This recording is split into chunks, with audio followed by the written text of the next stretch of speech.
Assalamualaikum warahmatullahi wabarakatuh. Dan ini kalau orang mendapatkan, Bapak Ibu sekalian, Bapak Ibu bisa duduk di majelis ilmu seperti ini, dengarin, renungin, amalkan, itu berarti Allah sedang menginginkan kebaikan buat kita. Dan itu berarti pemberian yang sangat mahal. Bapak Ibu bisa dengar sebuah hadis, bisa dengar sebuah ayat dan faham, itu lebih mahal daripada dunia dan seluruh isinya. Itu mahal sekali.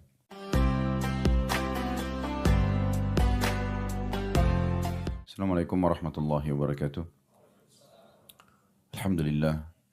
Selalu saja lisan kita memuji Allah subhanahu wa ta'ala sebagaimana ia memerintahkan kita untuk selalu memujinya. Dan puji-pujian ini dianggap kalimat syukur kepada Allah yang menyebabkan semua nikmat akan terus melimpah kepada kita.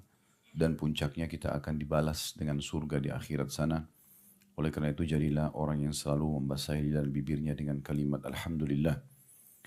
Selanjutnya kita panjatkan salam hormat kita kepada utusan Allah Nabi besar Muhammad sallallahu alaihi wa ala alihi wa sahbihi wasallam sebagaimana Allah telah memerintahkan kita untuk mengucapkan salam hormat tersebut.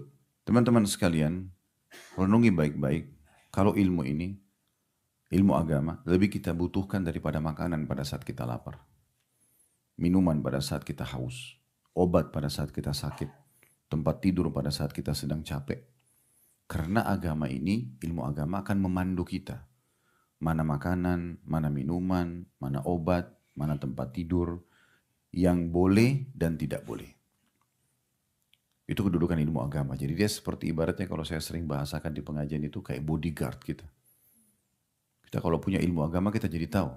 Dia kayak berbicara dengan kita. Kapan kita mau interaksi dengan seseorang, mau membuka peluang pekerjaan, mau apa saja, maka ilmu agama akan datang mengatakan, oh itu nggak boleh, oh ini boleh. Dan orang akan sangat kaya dalam dirinya sendiri kalau dia punya ilmu agama yang banyak. Jadi harus paham baik-baik kalau ilmu ini kita yang butuh padanya. Ilmu tidak akan datang dengan sendirinya. Tidak ada orang lahir dalam kondisi paham, tidak mungkin. Selama Bapak Ibu tidak sengaja mencarinya, tidak akan dapat. Setiap hari aja kita belajar, belum tentu cukup. Imam Nawawi rahimahullah itu belajar 13 kitab di 13 guru setiap hari. Jadi seperti Bapak Ibu duduk pengajian begini, maka Imam Nawawi punya 13 guru dengan 13 kitab yang berbeda setiap hari. Umurnya belum sampai 40 tahun sudah punya karya yang mendunia sampai sekarang. Beliau meninggal sebelum 40 tahun. Tapi tidak ada yang tidak kenal namanya. Semua harinya ilmu. Dan para ulama sudah mengatakan tinta-tinta penahnya para ulama itu lebih afdal daripada darahnya syuhada. Seorang alim itu dia bisa menyabarkan 1000 orang miskin dengan ilmunya.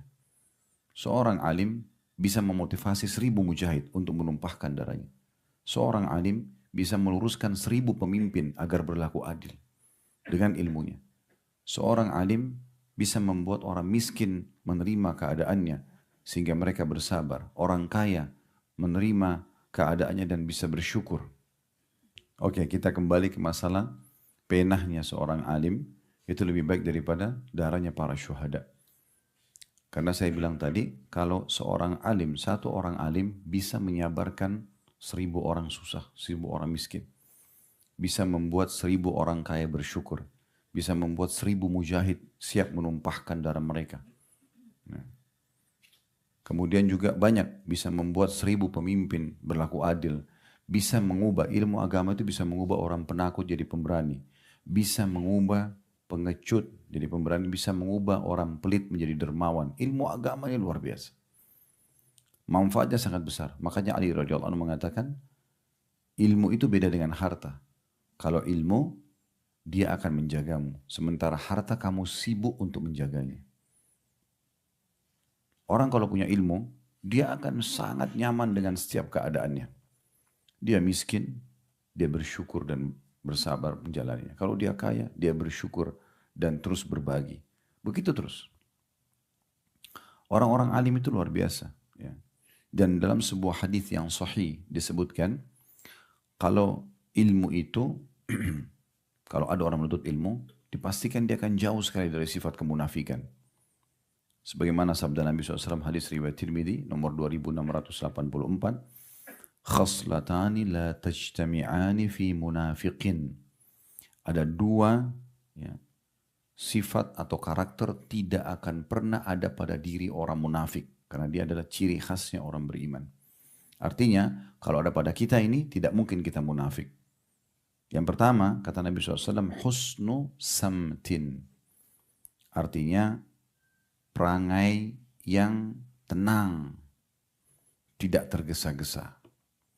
Ciri orang beriman itu tenang. Walaupun masalah lagi berat, dia tenang aja menghadapinya. Karena ini akan memudahkan dia untuk mendapatkan ide jalan keluar dari permasalahannya. Bukan juga lelet ya.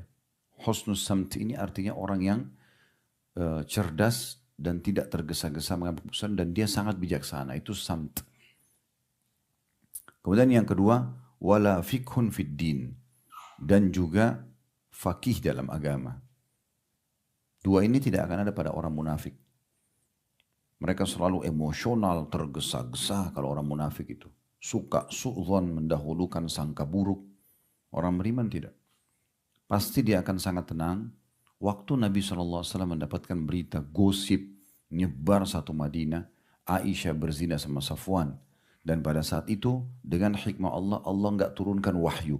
Biasanya kalau ada satu kejadian, Allah turunkan wahyu langsung. Menginformasikan jawabannya ini. Waktu itu tidak. Nabi SAW tidak tahu harus berbuat apa. Istrinya digosipin berzina dan memang waktu itu kejadiannya Aisyah tertinggal pada saat pasukan lagi istirahat di tengah jalan.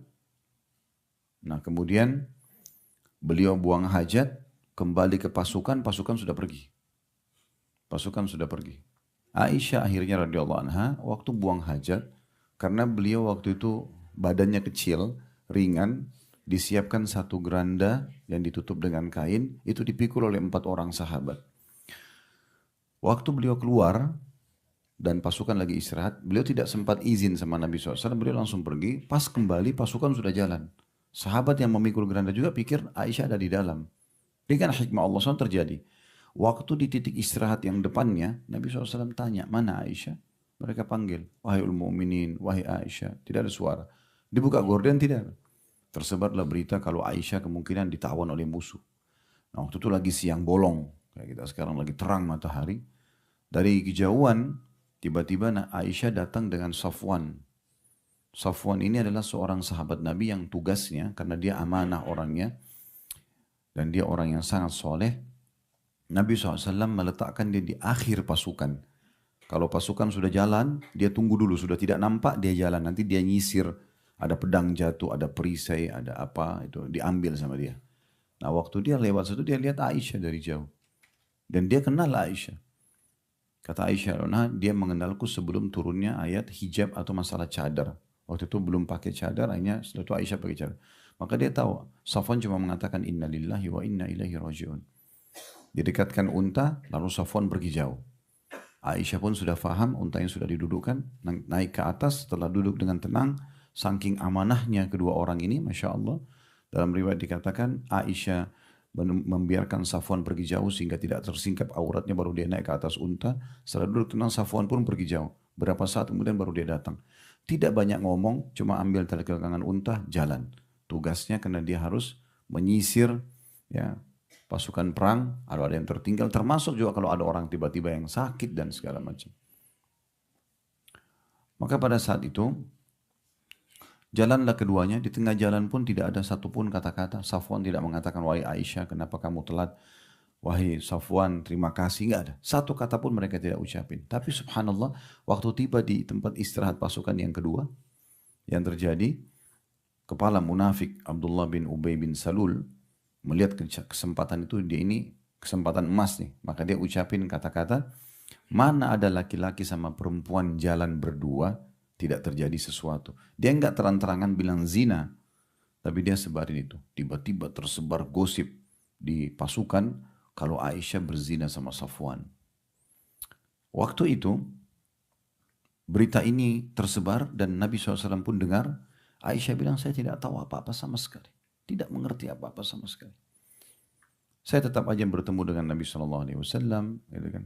Saya tetap bertemu dengan Nabi Shallallahu Alaihi Wasallam. Saya tetap ceria. Saya tidak merasa ada masalah pada saat itu. Ya. Kemudian dia bilang, sampailah tiba di Madinah. Lalu dia bilang, saya heran melihat sikap Nabi SAW. Tidak seperti biasanya. Nabi itu orangnya ceria, suka tegur sapa, bercanda dengan keluarganya.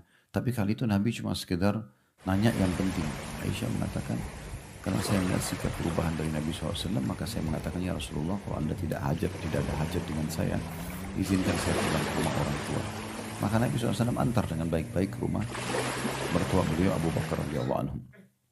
Aisyah tinggallah di rumah sana tanpa tahu sekali apa yang terjadi. Kemudian ringkas cerita, akhirnya sampailah berita kalau terjadi gosip tentang Aisyah berzina ke telinga Aisyah. Kata Aisyah pada saat itu, tiba-tiba ya badan saya terasa remuk, saya merasa kaget dan baru sadar ini ternyata sebabnya kenapa Nabi SAW berubah sikap. Nah mulailah pada saat itu Nabi SAW mengumpulkan para sahabat. Kenapa kata Nabi SAW di masjid? Kenapa ada orang yang berbicara buruk tentang keluargaku, maksudnya istri beliau Aisyah. Dan seorang sahabatku yang aku tidak tahu kecuali kebaikan dari dia, maksudnya Safwan. Tidak pernah masuk ke dalam rumahku kecuali bersamaku. Waktu itu kebetulan Abdullah bin Abi Salul ini kepala munafik, dia dari suku Khazraj. Di Madinah ada dua suku Arab, Aus dan Khazraj. Nanti setelah masuk Islam mereka dikenal dengan Ansar. Nah kepala munafik ini dari Khazraj. Tiba-tiba orang dari suku yang kedua Aus berdiri mengatakan, ya Rasulullah, kami tahu siapa yang anda maksudkan. Maksudnya si Abdullah bin Abi Salul. Izinkan kami untuk menghukumnya. Mau suruh penggal lehernya kami bunuh nih. Gosip nggak benar. Tapi udah memanas dan waktu itu wahyu turun. Wahyu tidak turun, terputus wahyu beberapa waktu. Yang terjadi adalah Nabi SAW melihat pertikaian. Begitu orang Khazraj mendengar kalau orang Aus ya, menyalahkan Khazraj, maka dia satu orang Khazraj berdiri mengatakan, sungguh kami tahu siapa yang kau maksudkan. Ya, kalau engkau menilai orang itu karena dari suku kami, maka kami pun memerangi, maksudnya memusuhimu. Terjadi ribut antara sahabat. Maka Nabi SAW berhentikan. Tidak tahu harus buat apa. Tapi waktu itu luar biasa. Kita bayangkan, saya kalau menceritakan kisah seperti ini, saya coba masuk dan menyelami ini. Bagaimana kalau saya ini yang terjadi? Pada saat itu di kota Madinah, Nabi sebagai raja, Nabi sebagai pembawa ilmu agama, digosipin istrinya berzina. Dan wahyu terputus, nggak ada informasi. Gimana caranya? Tapi disitulah sifat samt Nabi SAW. Tenang, bijaksana. Ya, tidak buru-buru mengambil keputusan. Sampai Nabi SAW masih datang ke rumah Abu Bakar, lalu berkata kepada Aisyah dengan sangat tenang, wahai Aisyah, kalau seandainya betul kamu lakukan, kalau seandainya kau tidak melakukannya, pastikan Allah akan menolongmu. Tapi kalau kau melakukan, mohon ampun dan istighfarlah kepada Allah. Ini bayangkan nih, kalau kita sudah terima gosip tentang istri kita selingkuh, fakta lapangannya sepertinya arahnya ke situ, terus masih bisa kita membahasakan, kalau kau tidak melakukannya, pasti Allah akan tolong kamu. Tapi kalau kau melakukannya, bertobat dan beristighfarlah. Bukan marah-marah, bukan langsung menceraikan, tidak tergesa-gesa. Maka pada saat itu pun, ya, Aisyah balik ke arah ayahnya, karena dia merasa orang semua sedang gosipin dia, bagaimana terpukulnya jiwa beliau. Mungkin ibu-ibu bisa bayangkan bagaimana kalau di kondisi Aisyah, satu kota semua kita itu gosipin kalau kita berzina. Ya kan? Dan Nabi SAW pun tidak menerima wahyu. Akhirnya pada saat Nabi bilang, kalau kau melakukannya beristighfar dan bertobatlah, dia merasa suaminya pun akhirnya sempat ragu. Lalu dia balik kepada ayahnya sambil mengatakan, wahai ayahku, jawablah Rasulullah SAW. Dia kaget atau Abu Bakar mengatakan, wahai anakku, aku tidak tahu harus bilang apa. Aku juga tidak bisa bilang, kalau kau paling seperti Nabi, kalau kau tidak lakukan Allah akan tolong, tapi kalau kau lakukan bertobatlah. Aisyah tampak terpukul, makin merasa sendiri. Maka kemudian dia balik ke ibunya, dia mengatakan, wahai ibuku, jawablah Rasulullah SAW. Seakan-akan dia mengatakan, kalian orang tuaku, kalian tahu siapa aku nggak mungkin selingkuh gitu. Tapi ibunya juga mengatakan seperti Abu Bakar. Kayak tidak tahu harus jawab apa. Kalau Rasulullah aja nggak tahu, bagaimana kami gitu. Gitu. Maka Aisyah pada saat itu karena tidak tahu lalu mengatakan, demi Allah saya tidak akan bertobat karena saya tidak melakukannya. Dan saya hanya mengatakan apa yang dikatakan oleh hamba Allah yang saleh. Maksudnya Nabi Yakub alaihissalam. Pada saat Nabi Yusuf hilang, beliau mengatakan, innama ashku bathi wa huzni ilallah. Saya mengeluhkan kesedihanku dan permasalahanku hanya kepada Allah. Maka pada saat itu Nabi SAW menuju ke pinggir ruangan rumah Abu Bakar dan beliau duduk sambil menutupi diri beliau dengan jubahnya. Nah ini menandakan pada saat itu turun wahyu kepada Nabi. Maka turunlah beberapa ayat dalam surah An-Nur membela Aisyah radhiyallahu anha. Pada saat Nabi SAW mengatakan, terimalah berita gembira wahai Aisyah, sesungguhnya Allah telah menurunkan pembelaanmu dari langit. Maka Abu Bakar mengatakan, hai Aisyah, berterima kasihlah pada Rasulullah SAW. Aisyah mengatakan, saya akan berterima kasih pada Allah yang telah membelaku. Tapi pada saat itu bagaimana Nabi SAW dengan sangat luar biasa tenangnya dalam menghadapi permasalahan. Sekali lagi bukan lelet, tapi tenang dalam menghadapi permasalahan. Itu salah satu ciri orang beriman. Plus lagi di sini dikatakan, itu poin pertama yang tidak mungkin ada pada orang munafik. Yang kedua adalah fiqhu fiddin. Ini saksi bahasan kita. Fakih dalam agama. Jadi makin kita faham agama, makin jauh dari sifat kemunafikan. Itu poinnya. Ya. Jadi ilmu itu luar biasa. Dan menuntut ilmu ini teman-teman sekalian tidak ada batasnya. Tidak ada batasnya. Ibnu Qayyim rahimahullah menukil sebuah hadis. Hadis ini ditulis oleh banyak ulama hadis. Tirmidzi meriwayatkan, Ibnu Hibban meriwayatkan, Ibnu Adi dalam kitab Al-Kamilnya, Al-Kamil juga meriwayatkan, Al-Baihaqi dalam Syu'abil Iman menjelaskan. Namun memang dalam hadis ini ada satu perawi yang dhaif, yang lemah. Tapi Ibnu Qayyim rahimahullah mengatakan makna hadis sahih. Makna hadis sahih. Yaitu kata Nabi SAW, la yashba'al mu'minu min khairin yasma'uhu hatta yakuna muntahul jannah. Tidak akan pernah seorang mukmin itu merasa puas dengan ilmu, dengan kebaikan, belajar ilmu halal haram dari Allah, ya, dalam selama dia hidup dalam kehidupannya sampai dia masuk dalam surga. Menuntut ilmu agama ini tidak ada batasnya. Abu Yusuf rahimahullah, seorang muridnya Abu Hanifah, itu pada saat lagi sakit keras, sudah diranjang kematian, beliau sempat waktu masih sehat, beberapa tahun yang lalu, pernah berselisih pendapat dengan seorang alim yang lain, tentang sebuah hukum dalam warisan. Maka, sama-sama dulu tidak ada handphone, tidak ada alat komunikasi kita sekarang. Sekali orang ketemu terus berpisah, Allahu alam ketemu lagi atau tidak, apalagi kalau beda negeri atau beda kota. Pergilah temannya Abu Yusuf ini dan tidak tahu tinggal di mana. Setelah sekian tahun berlalu, Abu Yusuf ini merasa setelah merenungi dalil-dalil yang disampaikan oleh temannya, dia rasa temannya ini benar. Maka dia pun coba cari temannya, nggak ketemu. Pas Abu Yusuf mau meninggal dunia, di hari yang beliau meninggal dunia lagi sakit keras, sudah sangat tua. Rupanya temannya itu dengar sampai berita kalau Abu Yusuf sakit. Datang dia, entah dari negeri mana. Begitu datang Abu Yusuf senyum melihatnya. Lalu Abu Yusuf mengatakan, Alhamdulillah yang telah mengembalikan engkau kepada aku. Syukurin ketemu lagi. Kata temannya, kenapa? Dia bilang, ingat tak dulu kita pernah berselisih pendapat tentang hukum ini dan hukum itu. Sekian tahun yang lalu. Setelah kau pergi, saya baru tahu ternyata kamu yang benar. Tolong ajarkan kepada saya dalil-dalilmu itu. Ini ranjang kematian, sudah mau mati, udah tua sekali. Kata sahabatnya, wahai Abu Yusuf, sekarang saatnya kau syahadat. Bukan saatnya kau nutut ilmu. Dia bilang, saya sudah mengucapkan.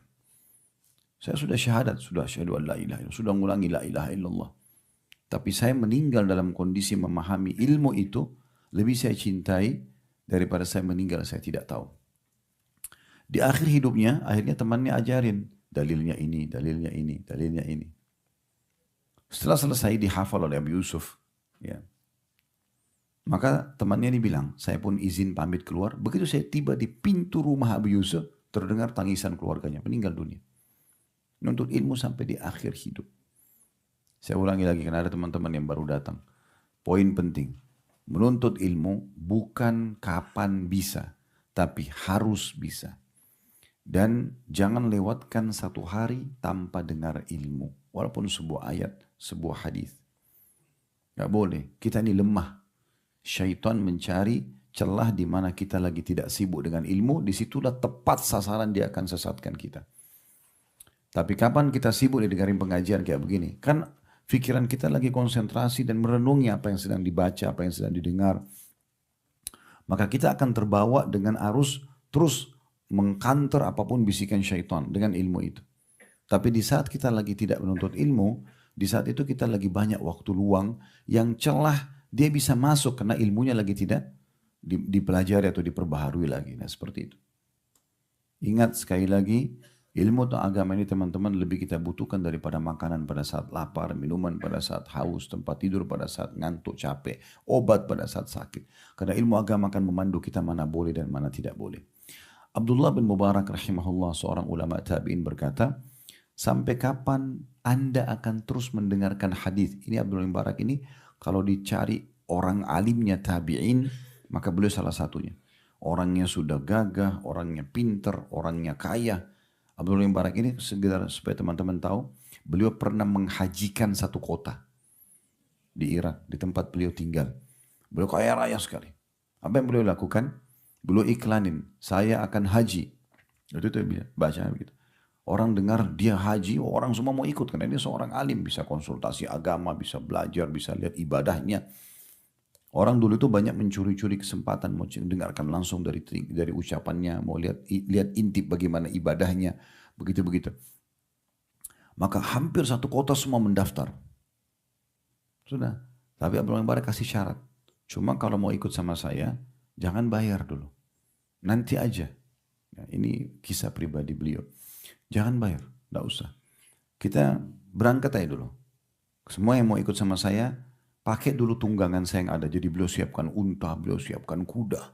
Sebanyak satu kota ini, ribuan orang. Semua. Dan setiap kuda sama unta, kalau kita sekarang mungkin kendaraan itu penuh dengan perbekalan jalan dari Irak ke Mekah. Itu jaraknya jauh. Bisa hampir 1 bulan perjalanan. Jalanlah mereka.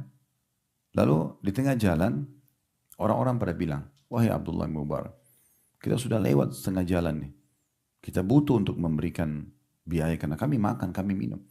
Kata Abdullah bin Mubarak, selama masih ada bekal jangan dulu ganggu perjalanan kita. Jalan saja. Jalan saja. Jalan sampai ke Mekah. Begitu tiba di Mekah, pada saat melaksanakan ibadah haji, jemaahnya bilang lagi, wahai Abdullah bin Mubarak, kami mau bayar nih. Kata Abdullah bin Mubarak, ya, jangan dulu. Masih ada bekal.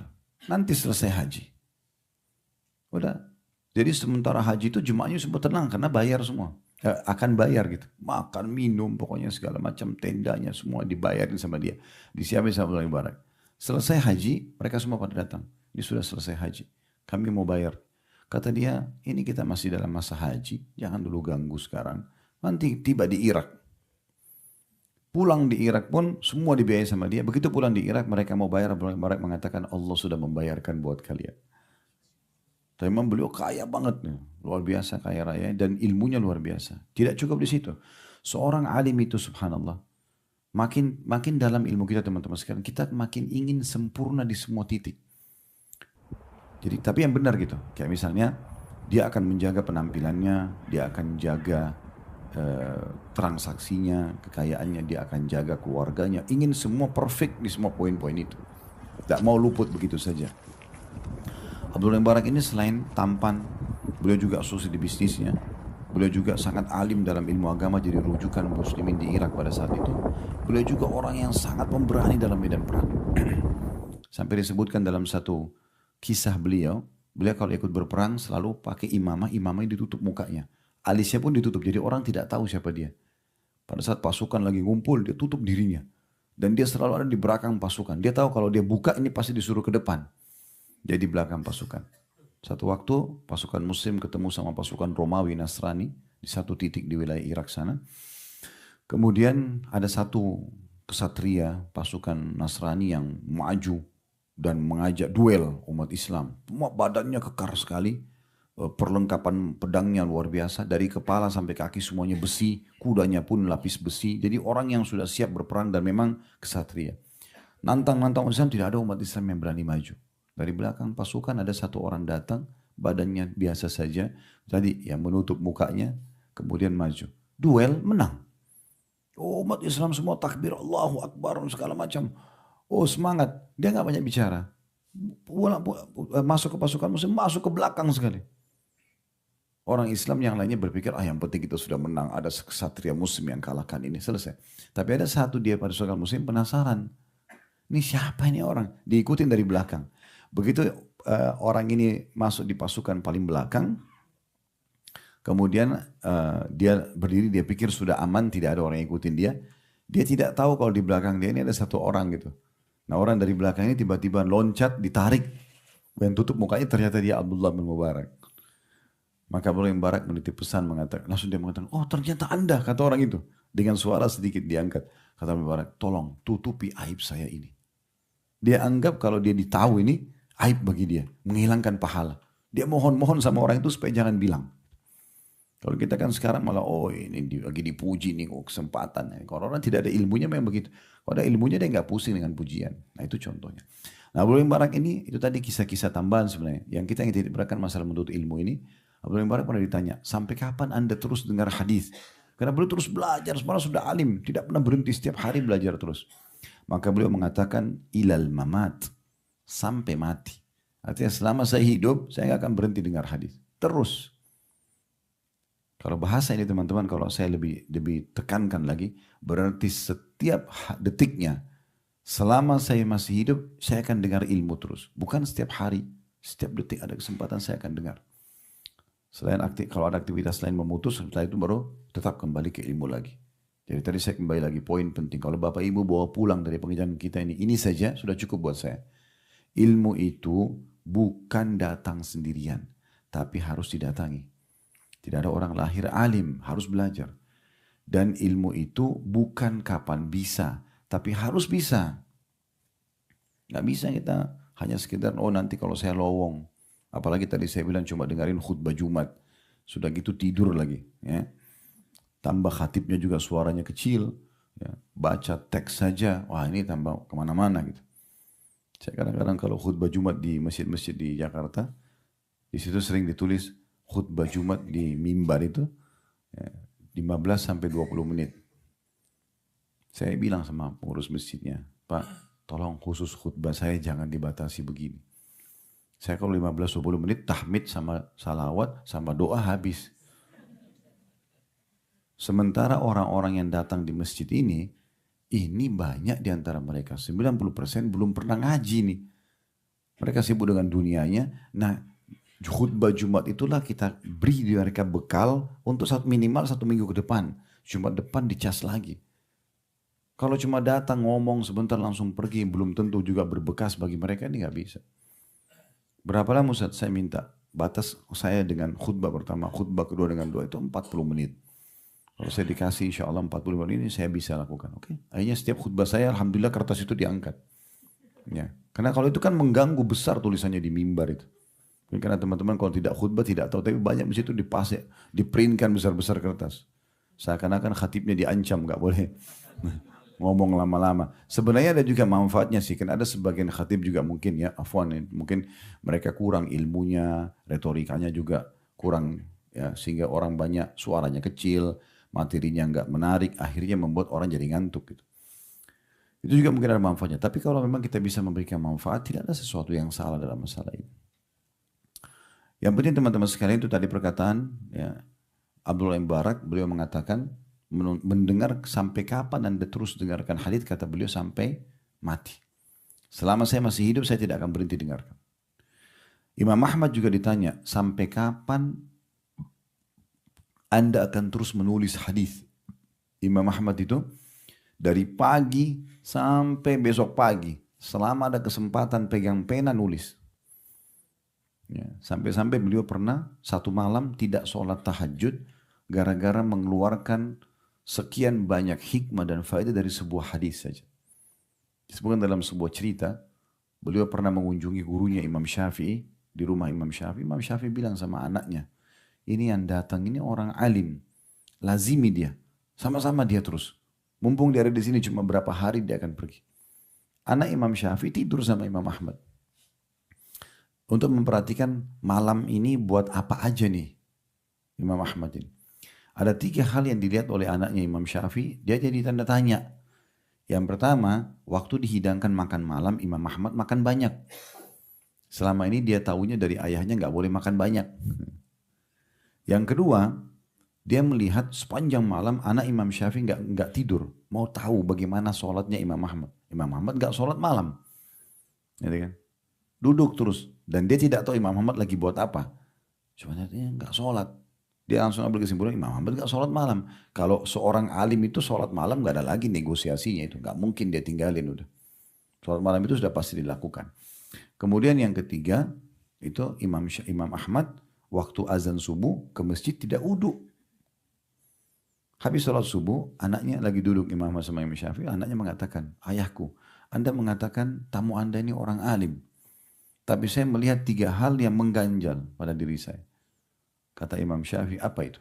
Dia bilang yang pertama, Anda mengajarkan kepada aku untuk tidak makan banyak. Tapi kenapa tamu Anda ini makan banyak semalam?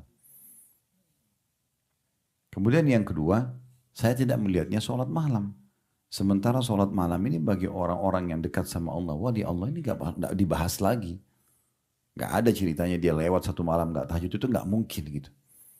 Kemudian yang ketiga, dia pergi ke masjid sholat subuh gak uduk. Kata Imam Syafi'i kepada Imam Ahmad, anakku butuh jawaban. Kata Imam Ahmad, kalau masalah saya makan, karena saya tahu rezeki Anda halal, maka saya makan lebih banyak daripada yang biasa saya makan. Bukan juga berlebihan. Tapi dalam mata pandangan anak Imam Syafi'i itu banyak gitu. Tapi karena ini rezeki halal, maka saya perkuat diri saya dengan makanan halal. Tidak ada yang salah. Kata Imam Syafi'i balik ke anaknya, bukankah saya sudah bilang orang ini alim? Yang kedua, tidak sholat malam. Dia bilang semalam suntuk, ini jadi saksi bahasan kita dari kisah. Semalam suntuk saya sedang merenungi faedah-faedah dari sebuah hadis.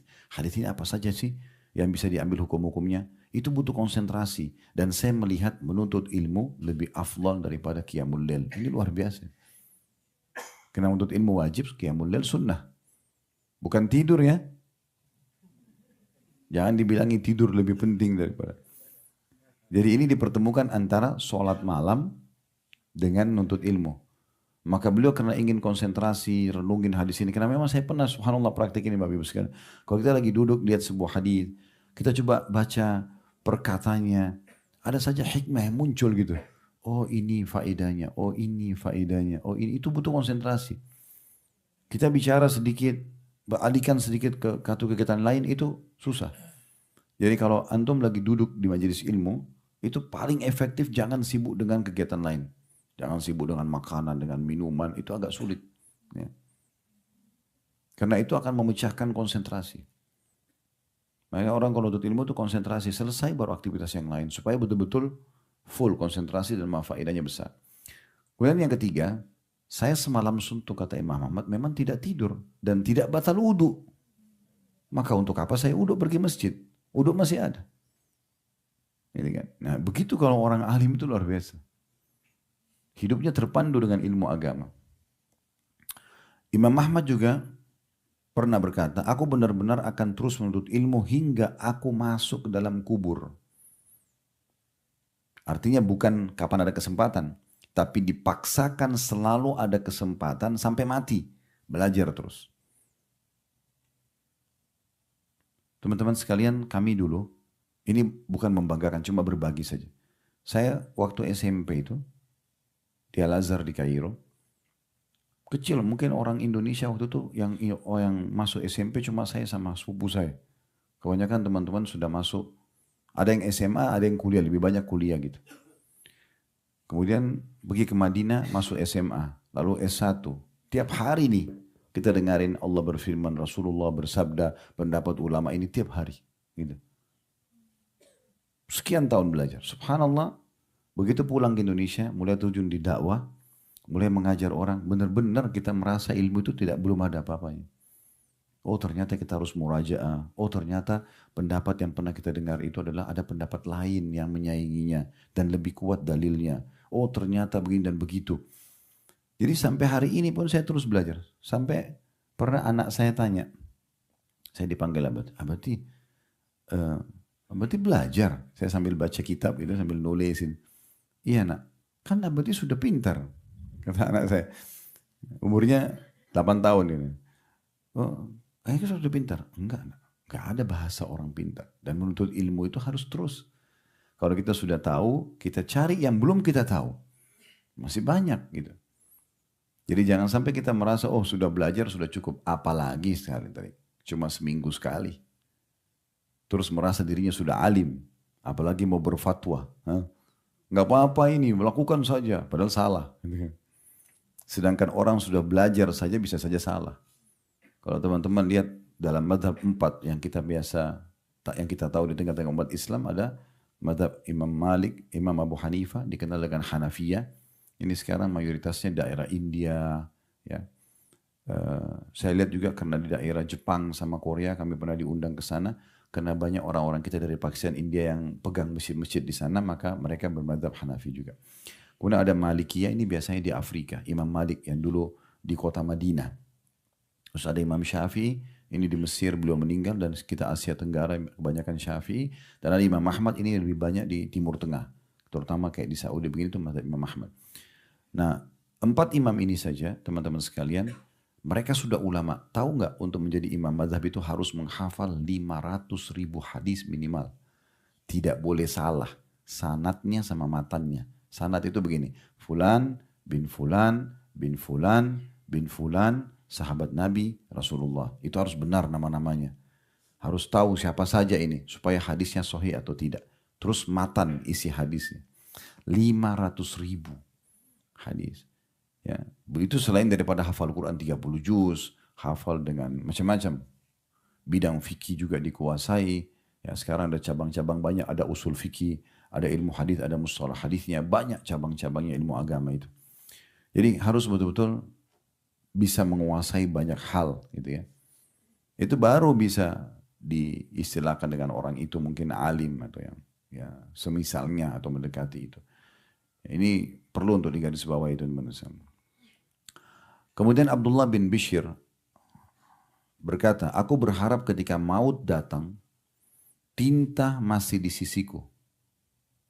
Masih mau menulis. Semoga pena dan tintaku tidak lepas dariku pada saat mati. Meninggal dalam kondisi pegang pena. Dan umumnya ulama-ulama salaf kalau ditanya sampai kapan Anda belajar, sampai kapan Anda belajar, umumnya mengatakan sampai atau selama kami masih hidup. Hasan Basri juga pernah ditanya oleh seseorang yang usianya sudah 80 tahun. Apakah saya masih pantas belajar agama? 80 tahun nanya. Di umur begini ini sudah putih ubanan semua, masih perlu belajar agama gak sih? Kata Hasan Basri rahimahullah, iya. Sebagaimana kau masih layak hidup, kau masih wajib untuk belajar. Jadi nggak ada kata-kata, oh nanti aja misalnya. Nggak bisa. Cukup banyak teman-teman sekalian penyebutan dalam Al-Quran dan Hadis tentang keutamaan orang yang menuntut ilmu. Kalau Ibnu Qayyim rahimahullah dalam buku beliau Miftah Darus Sa'adah menyebutkan lebih dari 100 keutamaan penuntut ilmu. Saya akan coba bacakan sebagiannya saja, karena ini mungkin butuh waktu yang cukup banyak membahas. Di mana Allah Subhanahu wa taala menyebutkan dalil pertama surah Az-Zumar ayat 9. Allah memastikan orang-orang berilmu itu akan berbeda sekali dengan orang yang tidak berilmu. Karena dia punya panduan hidup. Dia akan terkontrol dengan ilmu agama itu. Beda dengan orang yang tidak tahu. Dia akan sembraut jalan semaunya sendiri. Sebagaimana Allah menyebutkan dalam surah Az-Zumar ayat 9, "Qul hal yastawi alladziina ya'lamuuna wal ladziina la ya'lamuun." Katakan hai Muhammad, apakah sama orang yang tahu ilmu agama itu dengan orang yang tidak mengetahuinya? Tanda tanya. Ini dikuatkan dengan surah Al-Hasyr ayat 20 yang berbunyi la yastawi ashabun nari wa ashabul jannati humul faizun. Tidak akan pernah sama penghuni-penghuni neraka karena bodoh dalam agama sehingga mereka masuk neraka. Karena orang kalau punya panduan agama dia akan terpandu. Dengan penghuni-penghuni surga karena mereka faham agama sehingga mereka selalu berbuat amalan-amalan di surga. Ya, dan ketahuilah penghuni surga itu adalah orang-orang yang beruntung. Tidak bisa teman-teman sekalian masuk surga tanpa ilmu. Ilmu itu akan memandu ke surga. Makanya kata Nabi SAW dalam hadis yang sahih, ya, siapa yang meniti jalan menuntut ilmu, Allah akan mudahkan jalannya menuju ke surga. Karena dengan kita tahu, oh diperintahkan ini, oh ini wajib, oh ini sunnah, keutamaannya ini, oh ini haram, ini makruh, dan ini ancamannya. Kita jadi terkontrol di situ, maka ke surga. Ya, seperti itu gambarannya. Kemudian juga kita sudah tahu sama-sama teman sekalian tidak tertutup lagi bagi kita banyak sekali ayat di antaranya yang masyhur surah Al-Mujadilah ayat 11 ya. Tentang masalah Allah meninggikan derajat orang-orang beriman dan menuntut ilmu. Sebagaimana firman Allah berbunyi, ya ayyuhalladzina amanu idza qila lakum tafassahu fil majalis fafsahu yafsahillahu lakum wa idza qila anshudu fanshudu yarfa'illahu alladzina amanu minkum walladzina utul ilma darajat wallahu bima ta'maluna khabir. Hai orang-orang beriman, apabila dikatakan kepadamu berlapang-lapanglah dalam majlis, maka lapangkanlah, niscaya Allah akan melapangkan juga untuk kalian. Dan apabila dikatakan berdirilah kamu, bubarlah, maka berdirilah. Niscaya Allah akan meninggikan derajat orang-orang beriman di antara kamu dan orang-orang yang diberi ilmu pengetahuan agama beberapa derajat. Tentu ilmu umum juga masuk kalau bermanfaat, tapi ilmu agama level nomor 1. Dan Allah maha mengetahui apa yang kamu kerjakan. Ilmu umum, Bapak Ibu bisa kursus. Ilmu agama nggak bisa kursus. Pesantren kilat itu yang biasa dibuat atau daurah-daurah dalam bahasa agama, ini cuman pemicu saja. Supaya Bapak Ibu pada saat kita pengajian begini nih, dengar, oh ternyata harus belajar ya. Nah ini cuma seperti pembukanya, kuncinya. Setelah itu Bapak Ibu harus masuk ke dalam pintu ilmu itu dan tekuni. Jangan selalu merasa cukup gitu. Dan orang-orang yang sudah masuk ke dalam dirinya ilmu ini akan mendatangkan iman. Selain Allah angkat derajatnya. Subhanallah, orang yang menuntut ilmu itu kita akan temukan walaupun keadaan ekonominya biasa, kita akan temukan dia dimuliakan di masyarakat. Dan tidak sedikit di antara mereka yang kami ketahui ya, rata-rata orang-orang alim itu Allah bukain pintu rezekinya. Allah muliakan, harumkan namanya. Allah berkahi kehidupannya. Gitu kan. Kemudian juga ilmu ini akan mendorong seseorang itu untuk selalu beramal soleh. Karena amal soleh itu didorong oleh ilmu. Dan ini tidak mungkin dilakukan kecuali dengan ilmu tadi itu. Dan juga ilmu ini akan mendatangkan iman dalam hati yang membuat hati itu bergetar. Dia kayak bergetar ini jangan dibayangkan seperti bergetarnya jambeker. Tapi dia seperti hati yang sering kali lihat jenazah lewat kita kayak ketakutan. Sebagian salaf itu kalau lihat api saja, pernah di antara mereka melihat api unggun, itu mereka nangis terisak sampai ada yang pingsan. Utsman bin Affan radhiyallahu anhu membaca Alhaakumut takatsur hatta zurtumul maqabir. Kalian terus sibuk mengumpulkan harta sampai kalian mendatangi kuburan, pingsan. Baca ayat itu. Maka kita biasa baca itu tuh tidak apa-apa, tapi beliau pingsan. Sampai istrinya ketakutan, panggil semua sahabat Nabi. Dipercikin air, dibangunkan sampai beliau bangun. Lalu kemudian orang-orang tanya, ada apa dengan anda? Dia bilang, saya baru baca ayat tentang kuburan. Orang semua kaget. Bahasa sahabat pada saat itu, ya Utsman, ya, apakah kamu takut? Wa anta ant. Bahasa Arab itu kalau wa anta ant itu seperti, siapa kamu ini? Masa masih takut tentang kuburan? Nabi sudah bilang, Utsman di surga. Ada jaminan. Anak mantu Nabi, orang sahabat yang paling banyak berinfak, gitu kan. Ada jaminan surga buat beliau, ikut jihad-jihad Nabi SAW, termasuk orang-orang yang pertama masuk Islam di Mekah, orang yang hijrah ke Madinah, keutamanya luar biasa, terlalu banyak. Sempat menjadi raja muslimin, menyebarkan keadilan. Maka dikatakan oleh orang-orang, wa anta ant, apakah kamu takut sementara kamu ini siapa gitu? Maka Utsman bin Affan mengucapkan statement yang menarik gitu. Beliau mengatakan Rasulullah SAW menjamin untukku surga di sana. Tapi belum ada jaminan untukku tentang kuburan. Mungkin aku disiksa dulu di kuburan baru aku masuk surga mungkin. Kenapa aku tidak mohon sama Allah agar diselamatkan dulu? Begitu. Jadi kepekaan itu akan muncul. Itulah yang Allah gambarkan dalam surah Al-Anfal ayat 2 sampai ayat 4. Yang bunyinya innamal mu'minuna alladzina idza dzukirallahu wajilat qulubuhum wa idza tuliyat alaihim ayatuhu zadatuhum imana wa ala rabbihim yatawakkalun alladzina yuqimuna as-salata wa mimma razaqnahum yunfikun ulaika humul mu'minuna haqqan lahum darajatun inda rabbihim wa maghfiratun wa rizqun karim. Yang artinya sungguhnya orang-orang beriman itu ialah mereka yang bila disebut nama Allah gemetarlah hati mereka. Ini digarisbawahi. Gemetarnya hati itu karena ilmunya. Iman yang muncul karena ilmu. Nah, itu pengaruhnya besar sekali. Dan apabila dibacakan ayat-ayat Allah, bertambahlah iman mereka. Dan hanya kepada Tuhan mereka lah mereka bertawakal. Yaitu orang-orang yang sibuk mendirikan sholat, menafkahkan sebagian dari rezeki yang kami berikan kepada mereka. Itulah orang-orang yang beriman dengan sebenar-benarnya. Mereka akan memperoleh beberapa derajat yang tinggi di sisi Tuhan mereka. Juga ampunan serta rezeki yang mulia. Nah, jadi dia akan mendatangkan seperti itu. Kemudian juga sebagaimana tadi saya bahasakan di awal ada sempat saya singgung firman Allah SWT surah Fatir ayat 28. Orang-orang yang mengenal Tuhannya, orang-orang yang tunduk pada peraturan-peraturan Allah, yang halal mereka nikmati, yang diperintahkan wajib dan sunnah mereka kerjakan, yang dilarang haram dan makruh mereka tinggalkan, itu adalah orang-orang yang berilmu. Sehingga hidupnya selalu sibuk dari halal ke halal dan selalu menjauhi haram ke haram yang lainnya. Dan orang makin tinggi ilmunya, maka makin tidak memilah mana yang wajib, mana yang sunnah. Maksudnya dalam mengerjakan.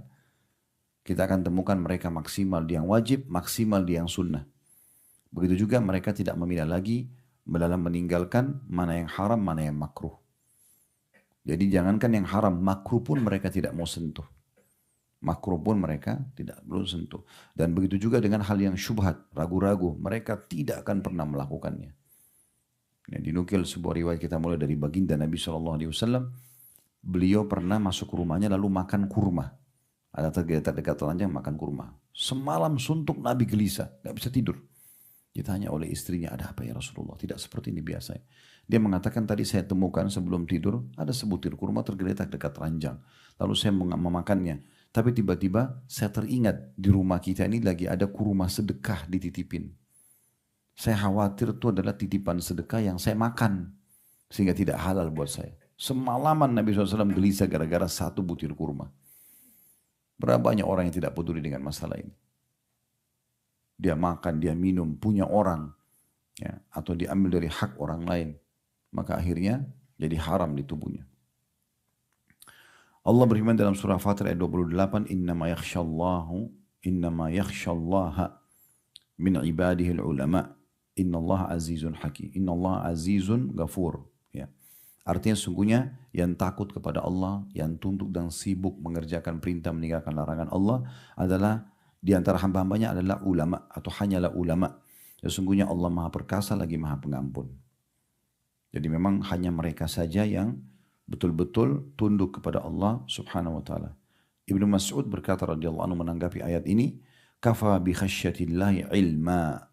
Ini kalimat dalam sekali. Kata beliau, rasa takut kepada Allah Ta'ala sudah cukup dikatakan sebagai sebuah ilmu. Artinya tidak mungkin muncul rasa takut kepada Allah kecuali orang yang punya ilmu. Wa kafa bil iktirari billahi jahla. Dan cukuplah dan anggapan bahwa Allah tidak mengetahui perbuatan seseorang sudah cukup dikatakan kebodohan. Dinukil dari statement atau bukunya Ibnu Mubarak dalam kitab Zuhd. Kemudian teman-teman sekalian juga dalam firman Allah SWT yang lain surah Al-Baqarah 269 Allah Subhanahu wa taala memastikan kalau ada orang yang diberikan ilmu agama dia diberikan bahasa lainnya hikmah. Dan ini kalau orang mendapatkan Bapak Ibu sekalian, Bapak Ibu bisa duduk di majelis ilmu seperti ini, dengarin, renungin, amalkan, itu berarti Allah sedang menginginkan kebaikan buat kita. Dan itu berarti pemberian yang sangat mahal.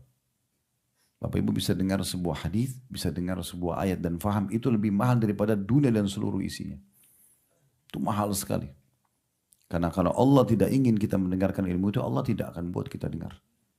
Allah akan buat kita beralihkan. Tidak tertarik untuk mengerjakan ibadat, untuk ilmu.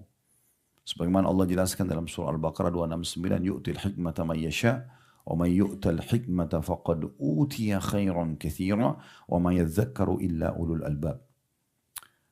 Allah menganugerahkan al-hikmah. Makna al-hikmah kefahaman tentang Al-Quran dan Sunnah.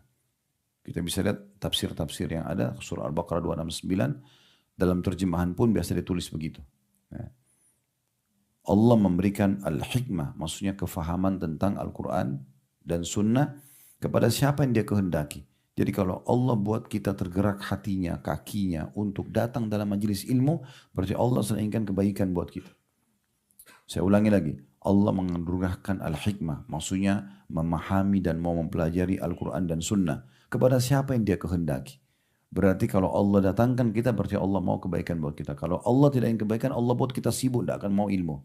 Berapa banyak orang bengkalikan ceramah dekat rumahnya di masjid, pakai mikrofon ditinggalkan. Kesempatan di handphonenya dengar ceramah, enggak mau dengar ceramah. Diundang hadir, tidak mau datang. Kenapa? Padahal tidak ada ruginya dia sama sekali. Kalau seandainya teman-teman sekalian kita ini belajar ilmu, kayak ini Bapak Ibu, kepala kita sekarang ukurannya seperti ini, maaf. Pada saat kita belajar agama, sekali duduk begini kepala kita jadi 2 kali lipat lebih besar. 10 kali kita belajar, 10 kali lebih besar. Mungkin susah untuk ilmu. Karena kepala kita akan besar. Tapi ini tidak. Mau kita belajar kalau dari bayi sudah bisa belajar. Ini kan tidak mungkin. Tapi kalau dari bayi bisa belajar sampai kita mati 70, 80 tahun, 100 tahun pun nggak akan habis memori kita itu nampung. Jadi nggak ada ruginya belajar. Sekali lagi dalam terjemahan Al-Baqarah 269, Allah menganugerahkan al-hikmah atau pemahaman tentang Al-Quran dan Sunnah kepada siapa yang dikehendakinya. Dan barang siapa yang dianugerahi hikmah, ilmu agama, faham firman Allah, faham sabda Nabi SAW, sungguh ia benar-benar telah dianugerahi karunia yang sangat banyak. Sudah punya ilmu agama itu sudah kaya banget orang itu. Ya. Dan hanya orang-orang berakal lah, yang cerdas, yang dapat mengambil manfaat dari firman Allah ini. Ini Allah yang bilang, bisa dilihat ayat 269. Sekali lagi saya ulangi, renungi baik-baik. Allah menganugerahkan al-hikmah, pemahaman tentang Al-Quran dan Sunnah, ilmu agama, bagi siapa yang dia kehendaki. Sekali lagi, kalau kita dibuat hati kita tergerak, kaki kita tergerak, mau belajar, mau menulis, mau mengetahui, haus dengan ilmu, berarti kita termasuk orang yang Allah mau kebaikan buat kita. Dan barang siapa yang dianugerahi hikmah, ia benar-benar telah dianugerahi karunia yang banyak. Dan hanya orang-orang berakallah yang cerdas yang mengambil pelajaran dari firman Allah ini. Dengar, oh iya, untuk ilmu itu pentingnya, belajar terus. Dan ingat, belajar harus ada waktu, bukan kapan ada waktu. Itu penting. Ibnu Qutaibah dan jumhur berpendapat bahwasanya makna al-hikmah adalah mencocoki kebenaran atau mencari tahu tentang kebenaran dan mengamalkan kebenaran tersebut. Kita coba masuk teman-teman sekalian dari hadis, karena kalau firman Allah SWT cukup banyak dalam masalah ini. Tapi hadis termasuk juga mungkin yang kita biasa baca surah Al-Kahfi di malam Jumat, hari Jumat itu kan kenapa diulang-ulangi di anjuran untuk dibaca? Karena dalamnya ada banyak kisah-kisah kan. Kisah tentang diantaranya Nabi Musa. Pada saat Nabi Musa mengatakan saya kepada Bani Israel, dia mengatakan saya adalah orang paling alim di muka bumi. Pada saat itu Jibril turun langsung membawa wahyu Allah SWT mengatakan, hai Musa, perkataan kamu ini ditolak sama Allah. Sungguhnya masih banyak hamba Allah yang lebih pintar daripada kamu. Pergilah cari seorang hamba Allah yang bernama Khidir. Cirinya engkau membawa ikan di satu wadah, jalanlah telusuri laut. Kalau ikan itu loncat ke laut, disitulah tempat dia. Jadi saking luasnya ilmu sampai Allah kasih isyarat. Kan bisa saja Allah langsung terbangkan Nabi Musa ketemu sama Khidir. Tapi enggak, disuruh belajar Nabi Musa. Jalan dulu, cari tahu. Itu kan unik ya. Ikan ditaruh di satu wadah air di bawah-bawah. Jalan pesisir laut. Kapan ikan ini loncat ke air, di situ tempatnya. Ini kan ilmu ini. Enggak sembarangan gitu ya. Kayak sebuah teka-teki. Jadi membuat orang cerdas berpikir. Nah pada saat ketemu sama Nabi Khidir, jelas. Langsung Nabi Musa mengatakan, saya dapat informasi dari wahyu kalau engkau adalah hamba Allah yang diberikan ilmu, tolong mudahkan saya untuk belajar. Nabi Musa, kelas Nabi Musa masih mau belajar. Ya. Nabi Khidir kasih syarat sebagai gurunya. Boleh. Kalau mau jalan sama belajar sama saya, tapi satu syarat. Apa yang saya kerjakan, jangan tanya sampai saya yang jelaskan. Gak boleh setiap satu, saya buat apa? Kenapa kau buat ini? Kenapa kau buat ini? Ikut saya dulu. Nanti akan saya jelaskan di saat waktunya. Oke, deal, deal, sepakat. Rupanya terjadi, Nabi Khidir naik di kapal sama Nabi Musa. Tiba-tiba Nabi Khidir bolongin kapal itu. Nabi Musa pakai akalnya saja. Masa kapal baik-baik? Nelayan kebetulan dalam riwayat itu disebutkan yang pinjamin kapal itu baik-baik, digratisin karena tahu Nabi Khidir. Tapi Nabi Khidir malah rusak kapal orang. Nabi Musa bilang, kok bisa kapal orang dibolong kenapa nih? Nabi Khidir bilang, kan sudah saya bilang, jangan tanya sampai saya yang jelasin. Oh iya, maaf. Jalan lagi, ketemu anak-anak lagi main-main. Nabi Khidir datangin satu orang anak di antara yang main-main, langsung dibunuh sama Nabi Khidir. Dibunuh anak. Nabi Musa bilang, bagaimana bisa kau bunuh anak yang tidak ada dosanya, belum balik? Kan sudah saya bilang, jangan nanya sampai saya jelasin. Jadi pertanyaan nanti selesai materi ya. Jangan di-cut di tengah-tengah. Itu kalau bahasa kita sekarang. Ya. Karena bisa saja apa yang Bapak Ibu mau nanya, nanti ada penjelasannya. Jangan buru-buru. Boleh ditulis nanti. Kalau memang dikhawatirkan lupa. Gitu. Tapi jangan potong pembicaraan. Kemudian Nabi Khidir mengatakan, kan sudah saya bilang jangan nanya. Oh ya, minta maaf lagi. Kejadian yang ketiga, mereka mampir di satu kota, mereka mau istirahat malam. Tapi nggak ditolak. Zaman dulu itu, negeri-negeri itu ada temboknya, ada pintu gerbang. Yang bisa nginap cuma penghuni. Atau dapat izin dari yang berkuasa di situ. Kalau enggak, ditutup pintu gerbang, diusir keluar.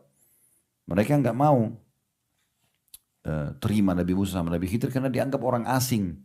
Kalau nginap di situ. Waktu Nabi Khidir sama Nabi Musa mau keluar, Nabi Khidir lewat sebuah rumah, temboknya mau rubuh. Sama Nabi Khidir, mukjizat dari Allah disentuh, baik lagi temboknya itu. Jadi bukan dibongkar, diperbaiki, enggak. Sebagai disentuh langsung baik sendiri tembok itu. Nabi Musa bilang, kalau seandainya kau mau hai Khidir, jasamu ini perbaikin tembok bisa kita minta sama mereka sebagai balasan untuk supaya kita bisa nginap. Nabi Khidir mengatakan sekarang saatnya kita berpisah. Kan sudah deal, nggak boleh nanya sampai saya jelasin. Tapi itu sudah 3 kali. Sekarang juga saya akan jelaskan kenapa. Kalau ya kapal yang saya bolong itu karena memang Allah memberitahukan kepada saya dan menyuruh itu untuk saya membolongnya. Karena di sekitar situ ada raja zalim, suka merampas kapal-kapal nelayan. Kapan dia lihat ada bolong sedikit, dia anggap aib. Dia nggak mau ambil. Nampaknya seperti tidak baik, tapi sebenarnya baik karena bolong kecil itu bisa ditempel. Tapi dengan aib ini kecil, sebentar lagi kalau kita pergi, itu Raja Zalim akan datang pasukannya ngambil kapal ini. Sebagai balas jasa kepada orang ini supaya tidak diambil kapalnya, saya bolongin. Kalau anak kecil yang saya bunuh, itu perintah dari Allah, bukan dari saya. Karena anak ini rupanya sangat durhaka dengan kedua orang tuanya. Orang tuanya dua-duanya soleh. Selalu berdoa sama Allah. Dan ini memang anak ini kalau dia sampai balik nanti, dia terus akan durhaka sama orang tuanya. Allah suruh saya membunuhnya dan Allah buat ibunya hamil setelah itu dan akan melahirkan anak soleh. Tapi itu perintah Allah. Kalau masalah tembok yang saya luruskan, bukan karena saya minta kita dibalas tinggal di kota itu. Tapi memang informasi dari Allah, dinding itu dibuat oleh ayah 2 anak yatim yang ada tinggal di rumah. Di dalam tembok itu ada rumah, ada 2 anak yatim. Anak yatim ini berarti belum balik ya. Kalau sudah balik tidak dikatakan yatim lagi. Jadi jangan nenek-nenek kakek-kakek ngaku yatim. Ya, itu hanya belum balik. Jadi keutamaan mengelus kepalanya anak yatim yang setiap helai rambutnya itu kita dapat pahala, itu anak-anak yang belum balik. Kalau sudah balik nggak dihitung yatim. Kata Nabi Khidir, di sini ada 2 anak yatim, ayahnya itu menyimpan harta karun di bawah tembok itu. Ya, nanti untuk mereka, masa depan mereka. Tapi meninggal belum sempat menyampaikan kepada anak-anaknya. Maka karena ayahnya itu orang soleh, Allah menyuruh saya memperbaiki tembok itu. Nanti saatnya mereka dewasa, Allah akan buat tembok itu rubuh, mereka akan ambil haknya. Kalau sekarang rubuh, diperebutkan oleh masyarakat tuh hartanya. Karena mereka masih kecil. Kata Nabi Muhammad SAW, semoga Allah merahmati Musa. Andai saja dia tidak tergesa-gesa, kita akan banyak mengetahui mukjizatnya Nabi Khidir. Tapi dia buru-buru. Nah ini pelajaran juga penting. Orang kalau menuntut ilmu jangan buru-buru. Jangan belajar 2-3 kali langsung tiba-tiba so alim. Ya. Langsung sudah bisa berfatwa segala macam. Itu harus hati-hati. Baik, kita masuk kepada ada juga yang menarik ya sebenarnya tentang firman Allah SWT dalam surah Al-Alaq. Ya. Iqra' bismi rabbikal ladzi khalaq. Bacalah ya dengan menyebut nama Tuhanmu yang menciptakan. Hai Muhammad, ini menandakan memang yang paling pertama turun dari firman Allah SWT adalah Iqra', baca, belajar. Gitu. Baik, selanjutnya teman-teman sekalian, sabda Nabi SAW dalam hadis Bukhari Muslim masyhur, "Man yuridillahu bihi khairan yufaqihu fid din." Siapa yang Allah hendaki kebaikan bagi dia, pasti Allah akan buat dia fakih dalam agama. Ini mirip dengan tadi firman Allah SWT ya. Artinya kalau memang kita sempat duduk dalam satu majlis, kemudian mau belajar, itu berarti Allah inginkan kebaikan buat kita. Dalam hadis yang lain, diriwayatkan oleh Bukhari Muslim dari hadis Sahal bin Sa'ad radhiyallahu anhu, hadis yang masyhur, fa wallahi, ini sabda Nabi SAW kepada Ali bin Abi Thalib di perang Khaybar. Karena sudah 43 hari Nabi SAW kepung belum tembus-tembus benteng Khaybar, maka beliau mengatakan, besok saya akan berikan bendera peperangan ini kepada seseorang yang mencintai Allah dan Rasulnya, dan Allah juga dan Rasulnya mencintai dia. Maka kata Umar bin Khattab, saya belum pernah menginginkan jabatan seperti malam itu. Banyak sahabat tidak tidur karena ini predikatnya luar biasa. Bendera ini karena sudah 43 hari nggak tembus-tembus benteng Yahudi, saya akan kasih besok, akan tembus benteng Khaybar di tangan dia. Cirinya orang itu, dia mencintai Allah dan Rasulnya, Allah juga dan Rasulnya mencintai dia. Kata Umar, belum pernah saya berharap jabatan kecuali malam itu. Karena ini jabatan luar biasa nih, pegang bendera pasti menang. Tembuslah Khaybar. Dan perlu kita garis bawah ya, kalau ada mujahid masuk ke satu wilayah dan berhasil bebas dari kekufuran dan menjadi negara Islam, semua mujahid itu akan panen pahala semua orang ibadah di kota itu. Kayak kasus Mekah ini sekarang, sekian juta orang beribadah, pasukan Nabi SAW, Nabi dan 10.000 pasukan beliau dari Madinah itu panen pahala kita semua. Karena dengan mereka lah Mekah lepas dari kekufuran, kita beribadah sampai hari kiamat, dan itu luar biasa gitu. Maka pada saat itu Nabi SAW selepas sholat subuh menanyakan, mana Ali bin Abi Thalib? Kata mereka, di kemahnya ya Rasulullah. Lagi sakit mata waktu itu. Panggil dia, dipanggil. Kata Nabi SAW, kenapa wahai Ali? Dia bilang, ya Rasulullah, saya tidak bisa lihat apa-apa. Matanya bengkak, gak bisa lihat apa-apa. Kayak buta gitu. Bukan buta sebenarnya, tapi memang bengkak, akhirnya tertutup dan tidak bisa lihat apa-apa. Maka Nabi SAW dalam riwayat itu meludahi, ya, meniup dengan ludah beliau mata Ali bin Abi Thalib. Tapi ini ludah Nabi ya. Ya. Jadi Nabi SAW meludahi dari mukjizat sehingga akhirnya terusap di mata beliau dan akhirnya matanya Ali sembuh. Ini sering terjadi ya, seperti kasus Abdullah bin Abi Atiq radhiyallahu anhu yang pernah kakinya patah karena pergi membunuh salah satu pimpinan Yahudi, gitu kan? Kakinya patah waktu melarikan diri dari benteng Yahudi, itu disembur ludah Nabi SAW, tulang patahnya itu sembuh. Ya. Dan banyak kisah-kisah mujizat Nabi SAW seperti ada sahabat yang matanya keluar, dimasukkan kembali oleh Nabi sembuh dan seterusnya. Nah itu seperti itu. Yang jelas waktu itu Ali bin Abi Thalib, Nabi SAW menasihatkan, hai Ali, majulah dengan tenang.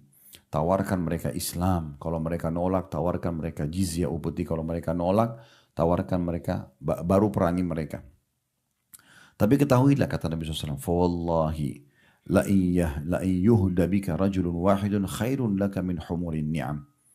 Tapi ketahuilah wahai Ali, kalau seandainya ada satu orang saja dapat petunjuk ke agama Allah ini karena kamu sebabnya, maka pastikan itu lebih baik daripada unta merah. Maksudnya unta merah ini zaman dulu tuh harta yang paling besar.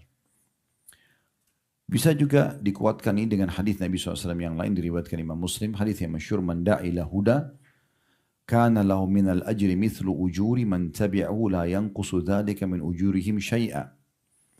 Barang siapa yang mengajak pada satu kebaikan, ayo sholat, ayo puasa, ayo haji, ayo ini keutamanya, kita motivasi orang, maka baginya pahala dan pahala dari orang yang mengikutinya tanpa mengurangi pahala mereka sedikit pun juga.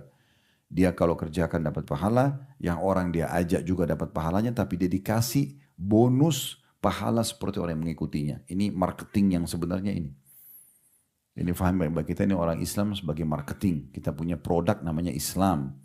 Ilmu agama, tawarkan selalu kepada orang, tanpa batas. Orang itu buat baik, dukung dia. Oh Masya Allah bagus ya. Ada kerabat kita, saya mau haji. Oh Masya Allah, kerjakan bagus sekali, kita dukung.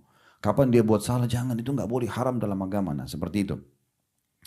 Jadi kalau ada orang mengerjakan ibadah atau meninggalkan larangan karena kita, maka kita dapat pahala, kita pun dapat pahala dia.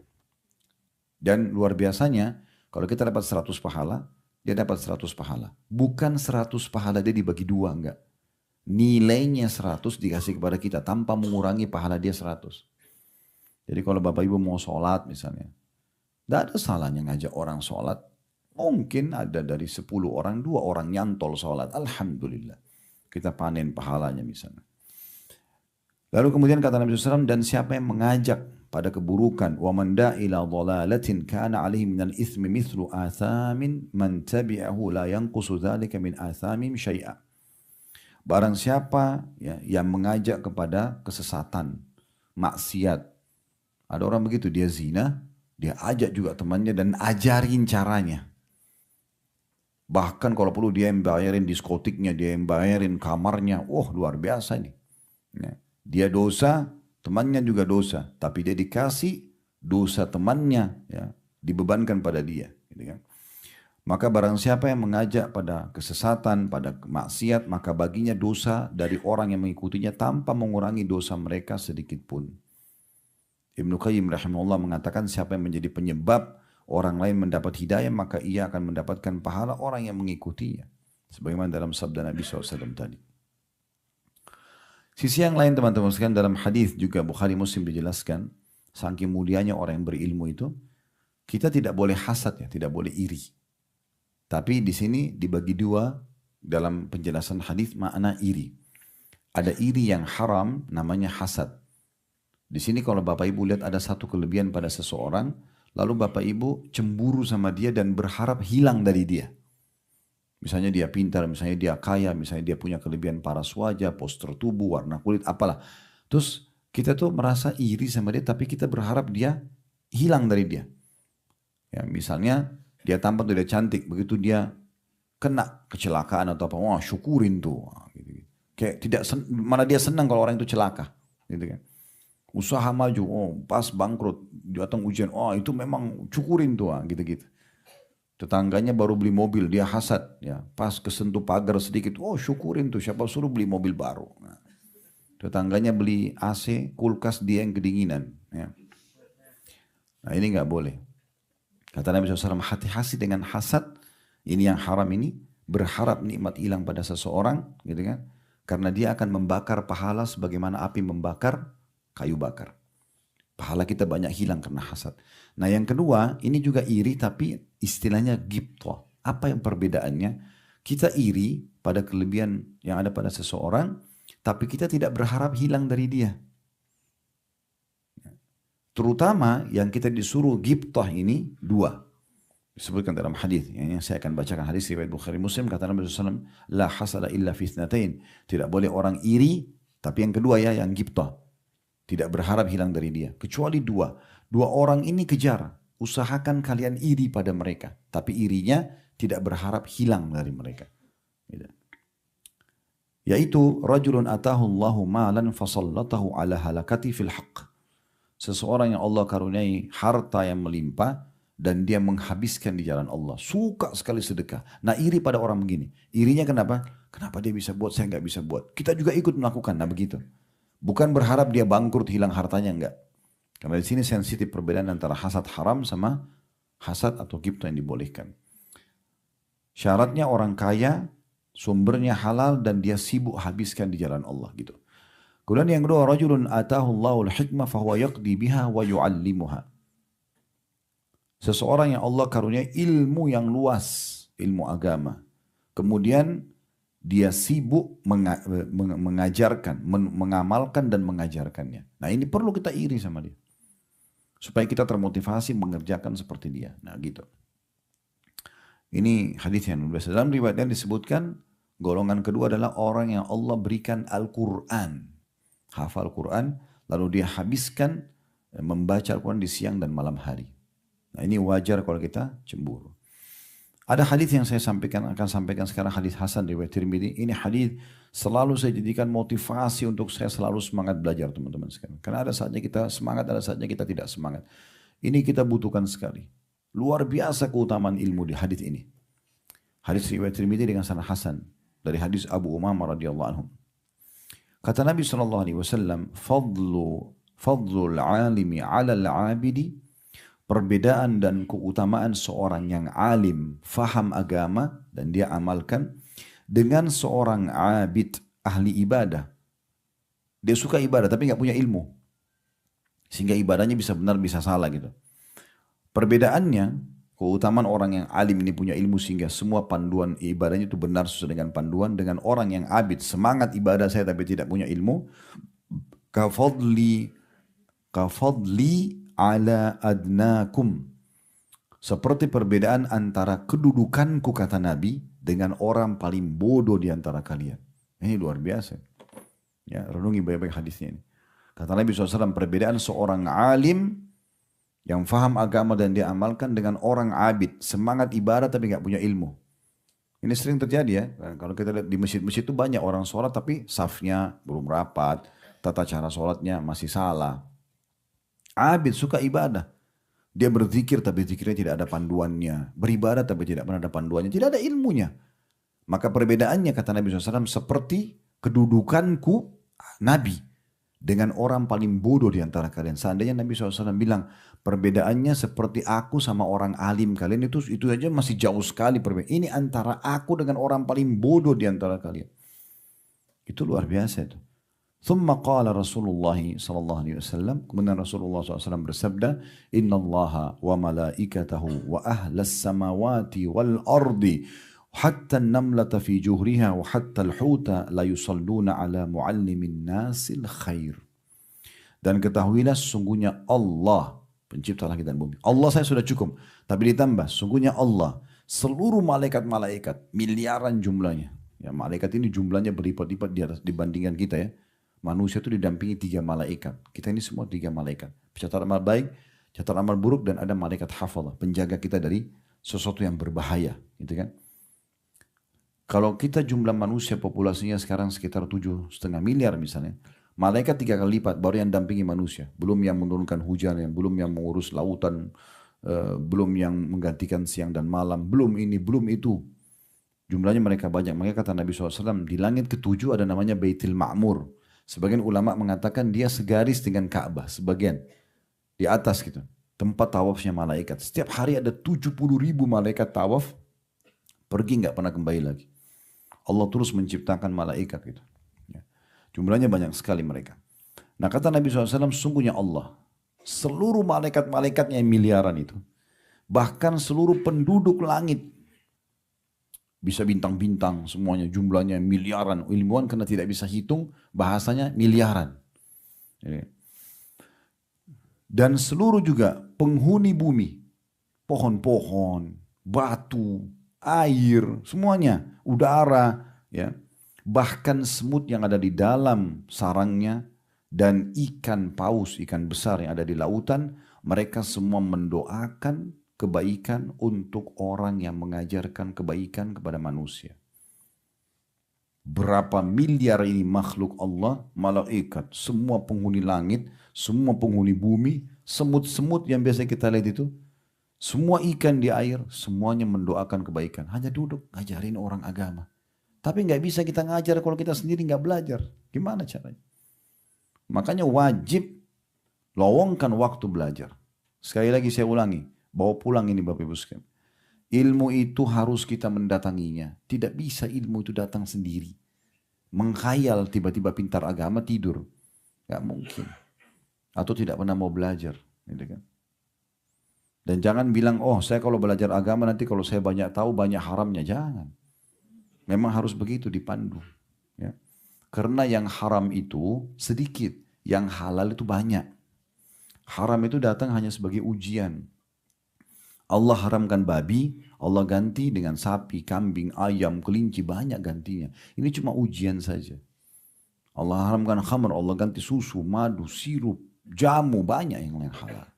Allah haramkan zina, Allah datangkan nikah, ada solusinya.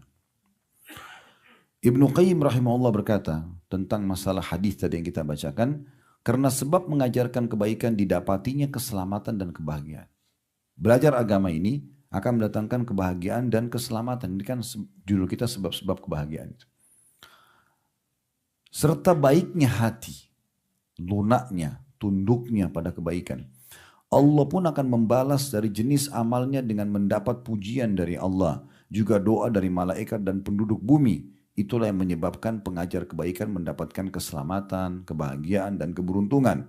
Keutamaan lainnya, pengajar kebaikan karena ia telah menyebarkan agama Allah, mengenalkan hukum, juga mengajarkan nama dan sifat Allah, maka sanjungan dari Allah dan doa penghuni langit atau penghuni langit menjadi bentuk pemuliaan kepadanya. Pujian kepada pengajar kebaikan tampak di tengah-tengah penduduk langit dan bumi. Kalau orang sudah punya ilmu agama, dia mengajarkan dengan tulus kepada orang, menjadi penyebab hidayah orang lain, dia dicintai oleh penduduk bumi, dicintai oleh penduduk langit. Dan juga Allah subhanahu wa ta'ala sebelum semua itu mencintai dia dan memberikan dia pahala yang melimpah. Jadi ini luar biasa. Dan Allah memerintahkan juga para malaikat untuk melindungi para penuntut ilmu. Sebagaimana dalam hadis yang sahih, diriwayatkan oleh Abu Daud, disahihkan oleh Syekh Al-Albani, hadis yang masyhur, kata Nabi SAW, ini gabungan beberapa keutamaan ilmu. Man salaka tariqan yatlubu fihi ilman salakallahu bihi tariqan bihi min turukil jannah. Barang siapa yang menempuh jalan untuk mencari ilmu, maka Allah pun akan mudahkan baginya jalan menuju ke surga. Wa innal malaikata la tadau ajnihataha ridan li talibil ilm. Dan ketahuilah para malaikat mengepakkan sayapnya, ya, melindungi para penuntut ilmu sebagai bentuk keridoan kepada mereka, artinya melindungi mereka. Kemudian kata Nabi SAW, wa innal alima la yastaghfiru lahu man fis samawati wa man fil ardi wal hitanu fi jawfil ma'. Dan ketahuilah, sungguhnya orang alim itu dimohon ampunkan baginya semua yang ada di langit dan semua yang ada di bumi, bahkan sampai ikan-ikan yang ada di lautan. Wa inna fadlal alimi 'alal abidi ka fadlil qamari lailatal badri 'ala sa'iril kawakib.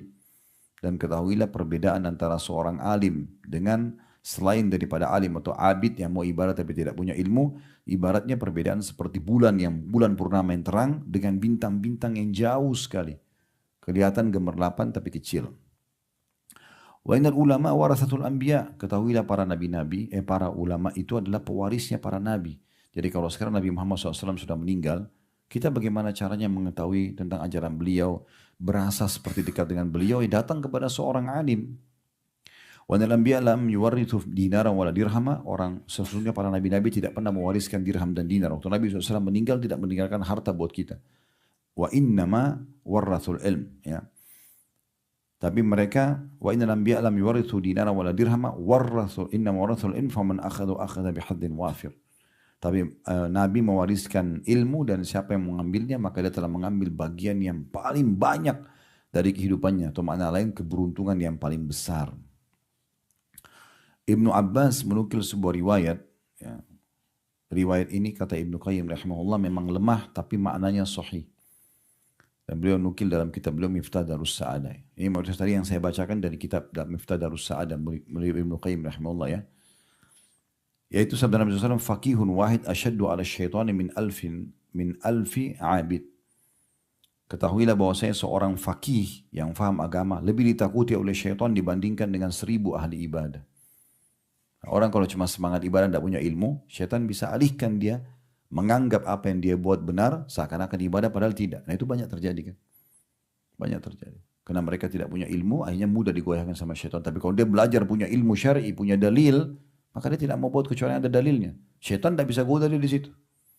Paling cuma digoda untuk mengurangi kadar pahalanya. Supaya tidak terlalu khusyuk sholat. Supaya mengurangi kadar sedekahnya. Tapi dia tetap akan kerjakan karena punya ilmunya. Gitu. Itu yang luar biasa. Gitu. Ibnu Qayyim mengatakan menanggapi hadits ini. Adapun ahli ibadah tujuan dia hanyalah berjuang untuk dirinya sendiri. Sementara ahli ilmu untuk dirinya dan orang lain. Maka akan beda sekali manfaatnya. Orang yang berilmu akan selamat daripada laknat Allah, murka Allah. Nabi SAW mengatakan dalam hadis, ya, yang Hasan diriwayatkan oleh Tirmidzi dan juga Al-Baihaqi dalam Syu'abul Iman, Kata Nabi SAW, ad-dunya mal'unah. Dunia ini dilaknat. Mal'unun ma fiha. Terlaknat yang ada di dalamnya. Illa dzikrallahi wa ma walah. Kecuali zikir kepada Allah dan yang bersama dengan zikir itu. Ya. Baca Al-Quran dengan doa, zikir misalnya. Wa aliman au muta'alliman. Orang yang alim mengajarkan agama dan orang yang belajar agama. Ini betul-betul terlaknat, selamat daripada laknat Allah Subhanahu wa taala. Kita tutup dengan beberapa hadis mulia ini. Orang kalau keluar nuntut ilmu, Bapak Ibu tadi dari kamar hotel ke ruangan ini seperti jihad. Cuma keluar dari kamar, duduk di ruangan AC begini. Perlu Bapak Ibu tahu, zaman dulu orang kalau nuntut ilmu itu panas-panasan. Kita sudah enak, kursinya enak, ruangan enak, hotel bintang 5 lagi. Ya. Tinggal dengar doang, modalnya cuma duduk dengar. Itu modalnya. Renungi, oh iya ini ilmunya, amalkan. Mau lebih bagus tulis. Biar tahu, oh iya ternyata ini, ternyata itu. Praktekkan itu. Ya. Itu aja modalnya. Itu sama dengan orang pergi perang, berjihad, panas-panasan segala macam. Karena kata Nabi SAW dalam hadis riwayat Tirmidzi, man kharaja fi talabil ilm fahuwa fi sabilillah hatta yarji'. Siapa yang keluar menuntut ilmu maka dia dihitung di jalan Allah sampai dia ya, pulang. Sampai dia pulang. Jadi ini memang luar biasa ya, peringatan dari Nabi alaihi salatu wassalam. Dan dalam sebuah riwayat yang lain, ya, kata Nabi SAW, seingat saya hadis ini dihasankan oleh para ulama, siapa yang keluar menuntut ilmu ikhlas karena Allah, maka dia diberikan pahala haji lengkap, nih, kayak pahala haji begini. Ini dari kamar ke sini doang nih, duduk 1 jam dengerin. Yang kita buat rangkaian haji semua satu paket tuh, biaya besar, jalan, didapat dengan 1 kali duduk begini. Kenapa nggak mau dengerin? Kenapa masih malas buka YouTube yang dibuka yang lain selain ilmu? Kenapa? Kadang-kadang syaitan bisikin kita Bapak Ibu sekalian. Tadi kan sudah dengar ceramah 2 jam, masa ceramah lagi? Iya, ceramah lagi memang. Itu syaitan itu. Karena kalau Bapak Ibu habis dengar ceramah, dengar yang lain, ilmunya terkikis. Nanti dia akan bersaing mana yang lebih dominan nih. Enggak, memang dari ilmu ke ilmu yang lain. Kalau dalam 1-2 jam kita bisa rasakan keimanan, bagaimana kalau 10 jam? Gak masalah. Jadi saya selalu sarankan jemaah, teman-teman sekalian ceramah sudah banyak. Di antara ceramah kami. Di download, ditaruh di flash disk, di hard disk, colokin di mobil. Setiap starter mobil, baik Bapak Ibu yang bawa sendiri atau memang misalnya ada drivernya, starter itu selalu nyambung. Apalagi kalau kajian-kajian panjang. Saya pernah diundang di Bali sama satu panitia, rupanya bapak yang jemput saya itu, begitu starter memang ceramah saya yang didengar sama dia. Anaknya yang buatin, dicolokin flash di situ. Jadi rupanya bapak ini kemana-mana dia setir mobil sendiri, jadi selalu dengar dan continue. Begitu dimatiin masuk satu toko, masuk naik lagi nyambung lagi. Apalagi kajian sirah, penjelasan tentang kisah sahabat itu kan enak banget tuh nyambung dia. Daripada kita di jalan kosong cuma lihat helmnya orang warna apa, mobilnya orang apa, nggak ada gunanya gitu kan. Dengarin. Apalagi kalau teman-teman yang masih sibuk dengan dengar musik kan beda sekali dengan dengar Al-Quran. Saya juga menyarankan bisa diselingi antara ilmu dengan Al-Quran. Tapi kalau dengar tilawah Al-Quran, usahakan ada terjemahannya. Jangan Al-Quran aja. Cari download yang Al-Quran terjemahan. Jadi Bapak Ibu ngerti. Kalau orang Arab tidak butuh terjemahan. Kita butuh. Dengarin itu. Jadi tahu alhaakumut takatsur. Oh, celakalah orang-orang yang terus mengumpulkan harta. Kenapa mereka? Kalau tidak tahu sumbernya halal. Terus mereka sibuk dengan itu lari-lari dari ibadah. Hatta zurtumul maqabir. Sampai kalian menziarahi kuburan. Gitu. Jadi kita tahu, oh ini yang sedang dibaca. Imam-imam haram itu pernah lihat tidak? Kalau mereka, atau pernah dengar. Mereka lagi sholat terus tiba-tiba nangis. Itu karena mereka faham artinya. Sayang kalau kita nggak faham. Anak-anak dari kecil, dengarin Al-Quran aja terus. Al-Quran aja terus, biasakan mereka dengar. Kalau kita 30-40 tahun baru bisa ngaji, anak-anak 10 tahun hafal Quran. Tutupi kekurangan kita di mereka. Jangan wariskan keburukan kepada keburukan. Ibunya hamil di luar nikah, anaknya juga nggak apa-apa, nak. Ibu dulu begitu kok. Kan aneh ini. Ayahnya tanya, saya pernah dengar orang begitu, depan saya ngomong, ini anak saya sudah bujang. Mana? Saya tanya, mana pacarmu nak? Loh subhanallah. Ayah juga dulu begitu, banyak pacarnya. Oh playboy dulu, bangga. La haula wa la quwata illa. Usahakan sekarang anak kita tidak pernah sentuh yang bukan mahramnya. Bukakan pintu pernikahan. Selesai gitulah. Tutupi kekurangan kita di situ, jangan malah warisan keburukan gitu. Saya pernah kedatangan seorang bapak, saya selalu jadikan bahan ceramah karena saya tertarik dengan pola beliau. Sering saya juga bahasakan, Bapak Ibu sekalian, jadikan majelis ilmu hiburan anak-anak. Jangan cuma selalu mall, jangan cuma selalu tempat mainan mereka. Biasakan majelis ilmu itu bukan untuk kakek-kakek, nenek-nenek, anak kecil pun layak. Saya lihat ini waktu saya sampaikan, subhanallah, kalau kami tablik akbar di Blok M di Jakarta tuh Masya Allah yang hadir 10.000 orang. Saya tak tahu ini hitung tidak hitung, tapi saya tanya panitia, oh ini kalau penuh semua bisa 10.000 orang. Baik, itu ada yang datang bapak-bapak bawa anak kecil, anak-anaknya duduk 2 jam 3 jam dengarin. Ada anak kecil tuh mungkin karena sudah semangat dia sampai nulis tuh. Masya Allah ini. Saya pernah kedatangan satu bapak di pengajian di Kalibata, anaknya di bawah mungkin 7 tahun, salaman, Ustaz, Assalamualaikum, salam. Ini anak saya juga Ustaz, salaman. Saya pikir cuma mau salaman biasa. Habis itu bapaknya bilang, Ustaz, ini anak saya sudah 1 tahun dengerin ceramah Ustaz. Sebelumnya nggak pernah mau dengar. Tapi saya selalu terapkan sama dia. Setiap mau tidur dengar ceramah Ustaz. Didengarin sama dia. Sekarang sudah setahun dia dengar ceramah Ustaz. Dan saya perlu sampaikan Ustaz, saya hitung anak saya ini sudah dengarkan ceramah Ustaz 300 judul. Umur 7 tahun. Saya waktu itu merenung, anak seperti ini. Kalau dia seumur saya 40 tahun ke atas, bagaimana ilmunya anak ini? Kan gitu. Kita juga tidak repot lagi nanti pandu dia, karena dia sudah tahu ini boleh atau tidak boleh. Kan gitu. Sama juga dengan saya berbagi, kalau teman-teman kalau disuruh pilih anaknya masuk pesantren atau tidak, masuk pesantren. Jauh dari orang tua, tidak apa-apa. Orang di pesantren, saya pernah di pesantren, azan disuruh ke masjid, tiap hari mendengarkan firman Allah, sabda Nabi SAW, bagus. Itu membantu kita. Anak-anak biasa kalau di rumah terus itu mereka karena tahu orang tuanya manjain, tidak mau dengar. Pesantren itu membantu banget dan memang umur SMP sampai SMA ini masa pembentukan karakter. Kenapa pesantren dibuat situ? Karena itu masa pembentukan karakter. Ini perlu untuk digaris bawah itu. Baik, sudah azan ya. Kita masuk kepada hadis yang terakhir mungkin. Cukup banyak hadis tapi saya mau sampaikan hadis ini. Yaitu sabda Nabi SAW. Kalau kita sudah belajar agama, yang penting ilmunya sudah kita pelajari ya. Dan usahakan menjadi seorang praktisi. Praktekin baru kita ajarkan. Itu ada keberkahan. Karena Nabi SAW bersabda, ballighu anni walau ayah. Sampaikan dariku walaupun sebuah ayat saja. Jadi memang Nabi SAW sampaikan ini dalam hadis Bukhari agar kita jangan ragu dalam mengajarkan apa yang kita sampaikan. Tapi ingat, yang kita sampaikan kalau kita sudah punya ilmunya. Sebagian ulama ada yang mengatakan, boleh nggak seseorang itu menyampaikan ilmu sementara dia belum praktekin? Maka ada rinciannya.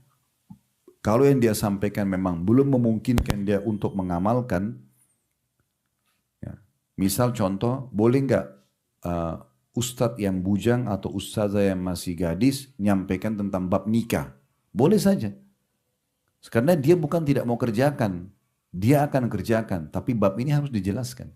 Boleh nggak seorang dai menyampaikan tentang bab jihad? Dia belum berjihad. Boleh, tapi syaratnya memang dia akan kerjakan kalau nanti diberikan kesempatan. Nah seperti itu. Tapi kalau orang memang tahu ilmunya, dia punya kesempatan, maka dia tidak mau kerjakan, maka ini akan dihukum sama Allah nanti. Ya, termasuk orang yang berat hukumnya hari kiamat adalah orang punya ilmu tapi tidak mengamalkan, gitu ya. Tapi kalau dia belum mengamalkan dan dia akan mengamalkan, boleh nggak seseorang membahas masalah haji, tapi dia dai miskin, nggak punya biaya untuk pergi haji? Boleh. Tapi dia nanti akan kerjakan kalau Allah berikan kesempatan. Allahu a'lam. Bagus saja kalau sudah benar dari Allah, kalau rasa dari saya mohon dimaafkan. Subhanakallah wa bihamdika. Asyhadu an la ilaha illa anta astaghfiruka wa atubu ilaik. Wassalamualaikum warahmatullahi wabarakatuh.